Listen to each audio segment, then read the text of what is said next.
Les amis, bonjour à tous, très heureux de vous retrouver pour une nouvelle vidéo. Hier, on a parlé longuement, en live, en vidéo, du choc, du séisme auquel on a assisté, le départ soudain de Xabi Alonso. Alors même si on s'y attendait avant la compétition, on était tous persuadés qu'après la Supercoupe, il allait terminer la saison du côté de la Casablanca. Ce n'a pas été le cas, donc j'ai réagi dans deux lives, dans une vidéo. Je vous invite à aller voir ces contenus, les amis.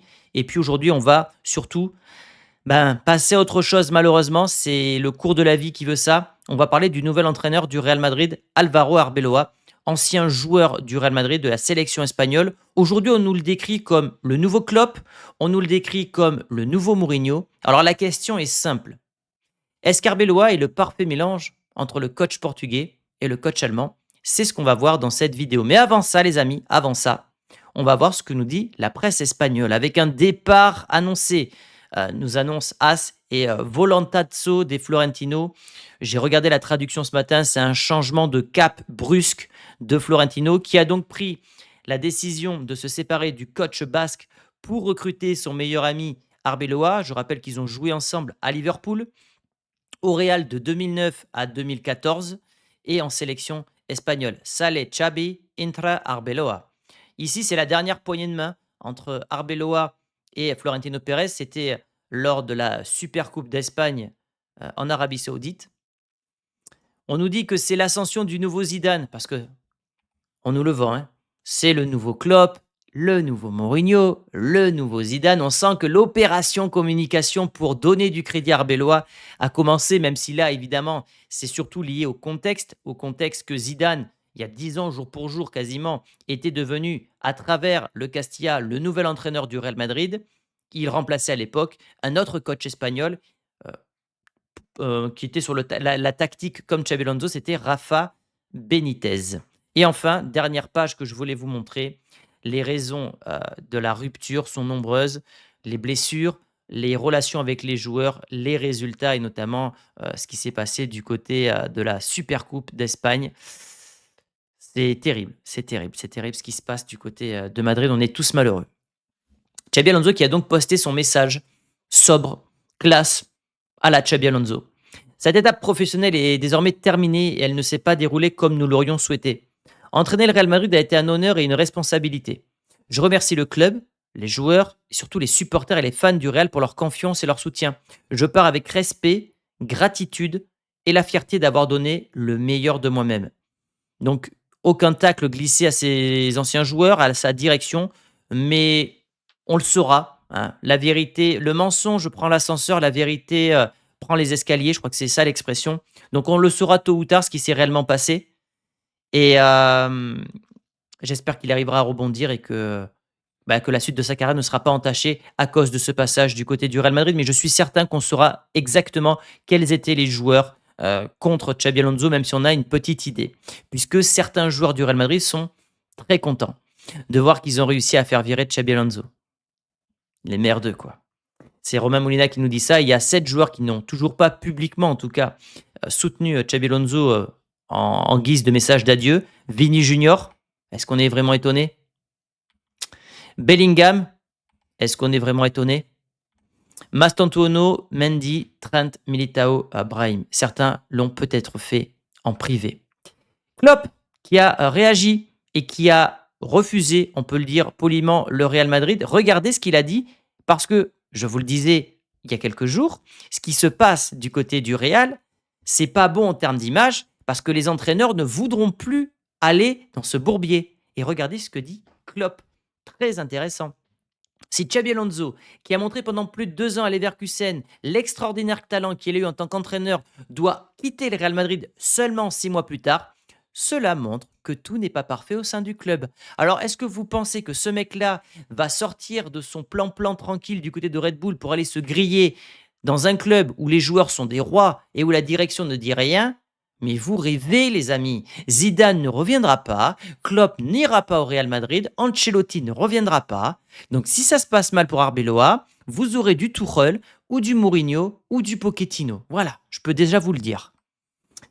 Le problème n'est pas Ancelotti, le problème n'est pas Xabi Alonso, le problème, attendez, je l'ai, le problème c'est que les joueurs, enfin le vestiaire fait ce qu'il veut. Le vestiaire fait ce qu'il veut. On ne dit rien à ce vestiaire. Voilà. Donc, personne n'est dupe dans l'histoire. C'est pour ça que j'ai hâte de voir la réaction du public samedi. Les fans, on est tous au courant que les joueurs sont des, comme je le dis, des petits branleurs, que la direction est totalement passive et qu'elle pense à autre chose qu'aux sportifs. Tous les entraîneurs le disent. On a vu les déclarations de Nadal, de Casillas, de Morientes qui soutenaient Xabi Alonso. Ils l'ont quand même viré. Attention au mouchoir blanc, attention à la bronca. Ce qui nous permet, après cette petite introduction, de passer au cas Arbeloa, qui est donc le nouvel entraîneur du Real Madrid et il assiste. Là, il est en train de faire le premier entraînement et il va même faire la conférence de presse. J'en parlerai ce soir dans un live. Live ce soir, encore une fois, 17h15. Soyez nombreux, les amis. On va parler du cas Arbeloa, évidemment. Les jeunes Martinez, Sestero, Palacios, Mami et David s'entraînent avec l'équipe première. C'est peut-être ce que j'attends le plus d'Arbeloa, le passage de la nouvelle génération et ouais, être fort devant les joueurs. Ne pas s'asseoir comme l'a fait Xabi Alonso. Si tu es le nouveau Mourinho, tu dois tenir tête à ces joueurs et s'ils ne sont pas contents, mets des jeunes. C'est tout ce qu'on demande, nous, fans de Madrid. Est-ce qu'il le fera? Je n'en suis pas certain, mais en tout cas, peut-être que le gros regret que va avoir Xabi Alonso, c'est qu'il ne sera pas mort avec ses idées.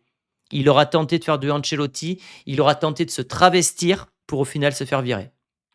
Et j'espère que son meilleur pote ne fera pas la même erreur. En tout cas, Arbeloa a tout connu au Real Madrid. Il a été formé au club, il a joué quasiment 100 matchs avec le Castilla, il en a joué quasiment 240 avec le Real Madrid, il a notamment remporté 2 Ligues des Champions en 14 et en 16, et en tant que coach, il a démarré avec les U14, les U16, les U19, le Castilla, et il est désormais entraîneur du Real Madrid. Il a gravi tous les échelons à 42 ans, c'est incroyable. C'est un pur produit de Madrid. Et ça, on peut s'en réjouir. Maintenant, est-ce qu'il va réussir? Est-ce que c'est pas trop tôt? Est-ce que le Real n'a pas grillé d'un côté Xabi Alonso et va griller son joker Arbeloa, qui était, on va se le dire, programmé pour prendre la tête du Real Madrid d'ici 2-3 ans, c'est-à-dire au départ de Xabi Alonso après un passage normal dans un club. Là, il arrive précipitamment, en pleine formation, en pleine ascension. Est-ce que le timing est le bon?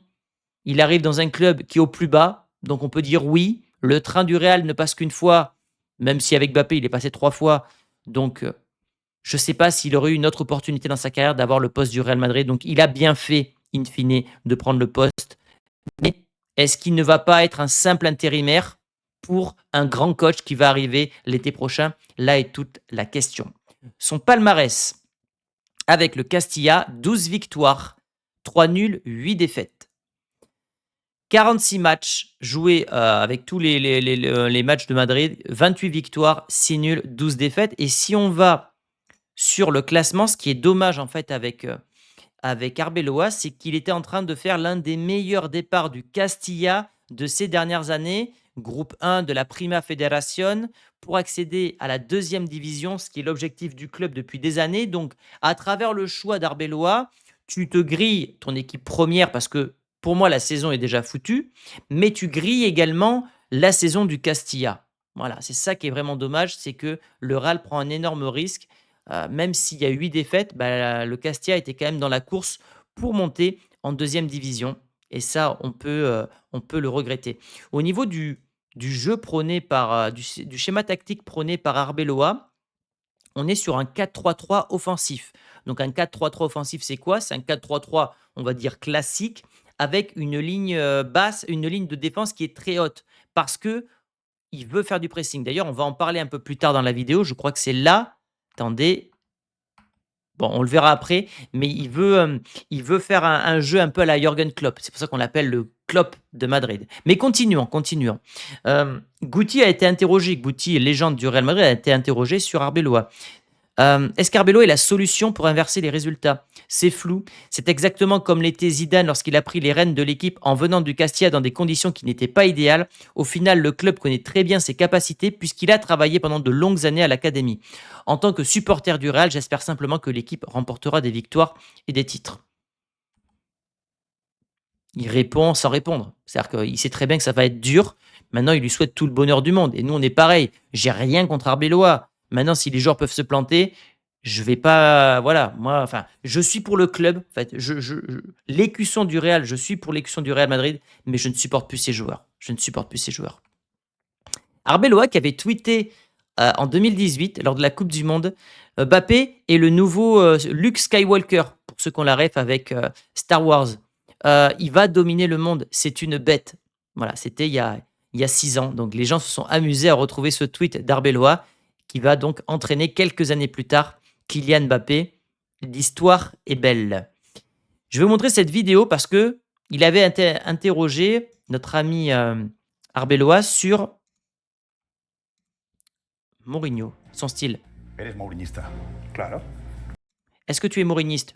Bien sûr. ¿Y qué es el mourinismo? Una manera de saber hacer las cosas, de ir siempre de frente, de Qu'est-ce que c'est d'être mourinista? C'est de savoir, alors j'ai pas la traduction exacte, mais c'est avoir du caractère et savoir être soi-même, no tener miedo ne pas avoir peur, a ser como tú eres. Intento à être comme tu es ser lo más mourinista posible. Si es et d'être le plus mouriniste possible. Là, on voit cette photo, quand je dis qu'ils étaient comme des frères, ils partaient souvent en vacances ensemble avec leurs femmes. que yo con Xavi pues había estado 7 años seguidos con él en el vestuario, en Liverpool, en la selección, en el Real Madrid. J'ai joué avec Xabi Alonso à Liverpool, avec la sélection, au Real. No, éramos casi hermanos. C'est comme un La frère. gente del Madrid te quiere tanto. Bueno, Pourquoi les fans de Madrid t'aiment tant? creo que valora, el público del Bernabéu ha visto a los mejores jugadores del mundo. Le Bernabéu met en avant les très grands joueurs. Il aime les grands Y yo joueurs. creo que valora la calidad, pero Il met en valeur la por qualité. encima de todo valora el esfuerzo y la Mais surtout, ce que le Bernabéu met en avant, c'est l'effort. entrega, que creo que es la base de nuestro escudo. Et c'est la chose la plus importante. C'est très important là, ce que dit Arbeloa. C'est-à-dire que le Real aime les joueurs qui brillent, mais il aime surtout les joueurs qui font des efforts. Et quand on dit qu'il faut cette fameuse phrase de Santiago Bernabéu, le maillot peut être taché de sang, de boue, mais enfin, ne doit pas être taché de, je sais plus ce que c'est, mais en tout cas, le maillot du Real Madrid doit être taché de sueur, de sang et de boue, mais jamais de honte. Je crois que c'est ça la déclat de Bernabéu. C'est exactement ce que dit en paraphrasant Arbeloa. On aime les grands joueurs, mais ce qu'on aime à Madrid, c'est des joueurs qui se battent. C'est l'esprit Mourinho. ¿Qué es lo que te hace daño? ¿Qué te hace daño que digan de ti? Yo dije un día que tenía ya muchos agujeros y que Après, c'est moins intéressant, mais c'est pour vous dire l'empreinte qu'a laissé Mourinho dans ce Real Madrid. 10 ans plus tard, on reparle de Mourinho parce qu'il a construit une armée autour de lui. Quand je vous dis que c'était la meilleure période en tant que fan de Madrid, on avait une équipe, quoi. On avait une équipe avec des bonhommes, pas des enfants gâtés. Aujourd'hui, c'est pour ça que je le vis mal, très très mal. Et peut-être que je suis un vieux con, les amis. Mais ce que je vois aujourd'hui avec les joueurs du Real Madrid, alors que je viens de cracher sur mon micro, c'est qu'on voit pas des mecs concernés. On voit des mecs, et on l'a appris hier, qui arrivent à l'entraînement à la dernière minute et qui repartent au dernier moment. Des joueurs qui n'écoutent pas l'entraîneur. Mais imaginez-vous s'ils avaient fait ça avec Mourinho, avec un vestiaire de Ramos, Casillas, Cristiano. Mais ces petits enfants gâtés, pour rester poli et ne pas encore les insulter, mais ils se seraient fait défoncer. Mais aujourd'hui, étant donné qu'au-dessus, personne ne dit rien, ben ils font les kékés, ils font les malins. Et c'est tout simplement insupportable. En 2017, il avait dit « Je suis mourinista », c'est une manière d'affronter frontalement les choses, de ne pas avoir peur, voilà, d'être comme tu es. Un jour, j'ai dit que j'avais beaucoup de trous et que les balles ne me touchaient pas, rien ne me fait mal. Il a pris tout ce qui était possible du côté de Mourinho. Alors j'espère, parce que moi, Mourinho, vous le savez, c'est mon entraîneur préféré. Je n'ai pas eu l'occasion de voir ce que vaut réellement Arbeloa. Donc il y a une part de moi qui est excitée, parce que s'il fait du Mourinho, moi, je vais kiffer. Je veux de l'autorité, je veux de l'exigence, je veux du travail. J'espère qu'Arbeloa sera cet homme-là. Il y avait une autre chose que je voulais vous montrer, c'était ça. Hop, non, c'était pas ça. Je l'ai plus la vidéo. On veut voir le meilleur de Mourinho en Arbeloa. Donc même du côté des médias, on veut voir du Mourinho. Voilà, les médias sont comme nous, fans de Madrid. On veut voir du Mourinho au Real Madrid. Et c'était ça que je voulais vous montrer. Écoutez ce que dit Arbeloa. Y esto es el Real Madrid. Todos nos dan por muertos, mínimo si ganamos la Champions. Quand tout le monde nous pense qu'on est mort, on va gagner la Champions. La 16e approche. Voilà, ça c'est l'esprit d'Arbeloa. Et ah, mais je ne vous l'ai pas mis, excusez-moi les amis. Je vais vous la remettre, c'est là. y esto es el Real Madrid. Todos nos dan por muertos, mínimo si ganamos la Champions. Voilà, c'est ça. Quand tout le monde pense qu'on est mort, nous, on va gagner la Champions. Mais j'espère. L'idée principale du football d'Arbeloa, c'est le gegenpressing. Qu'est-ce que le gegenpressing? C'est ce qu'on appelle le contre-pressing. À la perte de balle, les joueurs doivent se déchirer pour vite récupérer le ballon. Il veut une équipe intense, qui presse haut, qui récupère le ballon dans le camp adverse. Bref, il s'inspire de Liverpool et de Jürgen Klopp. Ah là là là là. Est-ce que vous pensez, et je pose la question avec une naïveté affligeante, que des joueurs qui ont refusé de courir pour Xabi Alonso, qui ont refusé de faire les efforts offensivement, vont le faire pour Arbeloa? Est-ce qu'on n'est pas du pareil au même? Alors peut-être que le profil d'Arbeloa va mieux matcher avec les joueurs, mais si des joueurs ne se sont pas entraînés, en fait c'est ça le truc, c'est qu'ils vont peut-être vouloir le faire, mais quand tu n'as pas fait les efforts physiques, quand tu t'entraînes pas assez, est-ce que tu penses que tu peux tenir et réussir à le faire en match? Parce que je fais souvent le parallèle avec l'ancienne génération, mais pourquoi le Real a gagné beaucoup de Ligue des Champions? C'est parce que c'était des putains de bosseurs. C'était des mecs talentueux, mais c'était des putains de bosseurs dans ce club-là. Ça venait 3 heures avant l'entraînement, ça repartait le soir, ça travaillait, tant et si bien que les mecs, ils avaient une capacité d'encaisser les coups, d'encaisser parfois les défaites, de rebondir, d'avoir du caractère, de tenir physiquement jusqu'à la dernière minute. Nous, on le voit, on est dans l'incapacité depuis très longtemps dans ce club-là à enchaîner 90 minutes à très très haut niveau. Donc, moi, j'aime bien ces phrases. Je suis le nouveau Mourinho, je veux être le nouveau Klopp. Ça ne me dérange pas. Moi, j'aime bien. Dans le storytelling, j'aime bien. Maintenant, est-ce que ce gars-là va pouvoir mettre en place les choses? Les joueurs n'ont pas apprécié les changements de méthode de Xabi Alonso, mais là, avec Arbeloa, c'est presque pire. Je ne sais pas si vous avez vu des conférences de presse d'Arbeloa, il a renvoyé chier certains joueurs. Je pense que quand un Mbappé ou un Vinicius ne vont pas faire les efforts, j'espère qu'Arbeloa sera l'homme qui les mettra sur le banc.